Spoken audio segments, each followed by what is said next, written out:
ಎಲ್ರಿಗೂ ನಮಸ್ಕಾರ. ನಾನು ನಿಮ್ಮ ಸುಪ್ರಿಯ ರಾಘವೇಂದ್ರ ಜೋಶಿ. ಒಬ್ಬ ತಂದೆ ದಿನಾಲು ಮಗನಿಗೆ ಫೋನ್ ಮಾಡಿದಾಗ ಮಗನ ಕಡೆಯಿಂದ ಬರುವ ಉತ್ತರ ಒಂದೇ ಆಗಿತ್ತು, ಅಪ್ಪ ನಾನು ಬ್ಯುಸಿ ಆಗಿದ್ದೇನೆ, ನಂತರ ತಮಗೆ ಕರೆ ಮಾಡ್ತೇನೆ ಅಂತ. ಹೀಗೆ ಸುಮಾರು ಸರಿ ಈ ಉತ್ತರವನ್ನು ಕೇಳಿದ ತಂದೆ ಪತ್ರವನ್ನ ಬರೆಯೋಕೆ ಪ್ರಾರಂಭ ಮಾಡ್ತಾರೆ.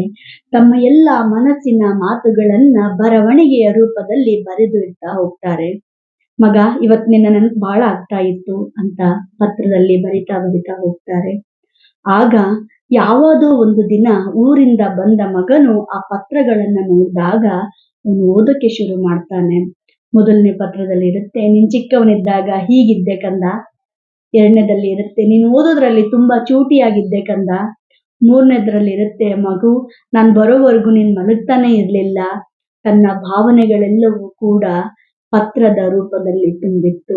ನಾವು ಯಾರಿಗೂ ಸಮಯ ಇಲ್ಲ ಅಂತ ಹೇಳ್ಬೇಕಾದ್ರೆ ನಾವು ಕೊಡುವ ಸಮಯ ಅವರ ಜೀವನದಲ್ಲಿ ಎಷ್ಟು ಮಹತ್ವದ್ದು ಅಂತ ಮೊದಲು ತಿಳಿದು ಮಾತನಾಡ್ಬೇಕಾಗತ್ತೆ ಅಲ್ವಾ?